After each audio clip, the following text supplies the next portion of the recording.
जगत पति जगतारण हुए राम।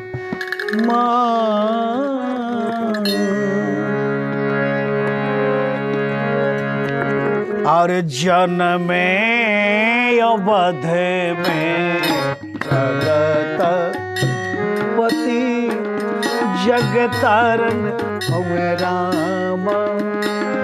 जन्म अवध में जगपति जगतारण हुए राम।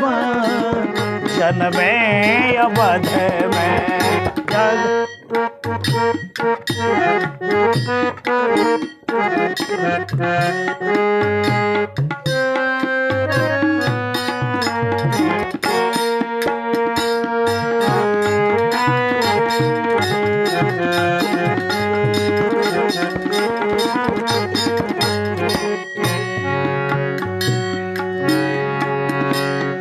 अवध नगर के अवध नगर के सब नर नारी। अवध नगर के सब नर नारी। अवध नगर के सब नर नारी जुटी गईली राजा का दुआरी राम। जुटी गईली राजा का दुआरी हो राम। जुटी गईली राजा का दुआरी हो राम। जन्म अवध में जुटी गईली राजा का दुआरी हो राम। अरे जन्म अवध में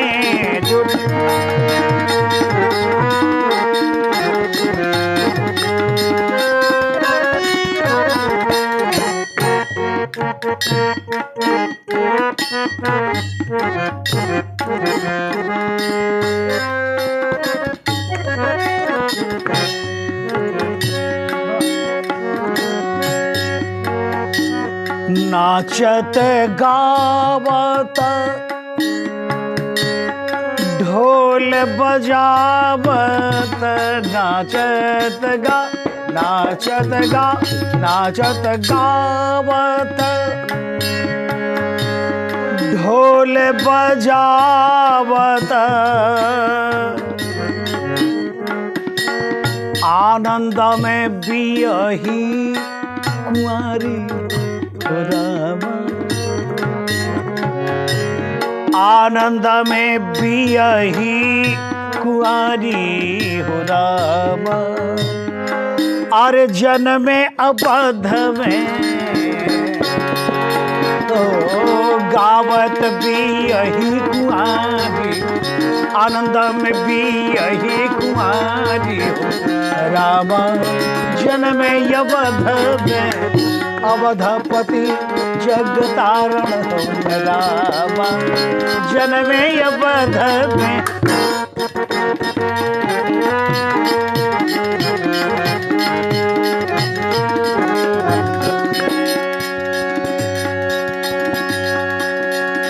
राजा लुटावे रामा अनधन सोनवा।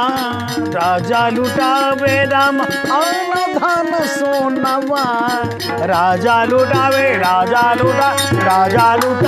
राम अनधन सोनवा। रानी लुटावे धेनु गैया ये राम।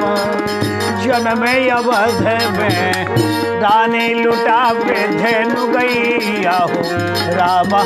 जन्म अवध में रानी लुटावे धेनु गैया ये राम।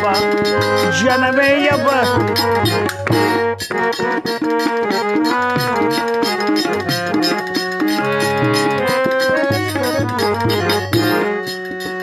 आनंद में गावत आनंद बधैया, आनंद में गाव आनंद में गावत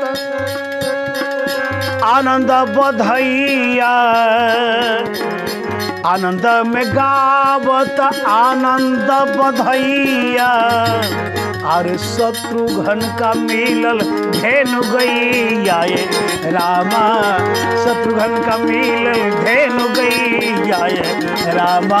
जनमे अवध में शत्रुघ्न का मिलल धेनु गैया ये रामा, जनमे अवध में अवधपति जगतारण हम रामा। जनमे अवध में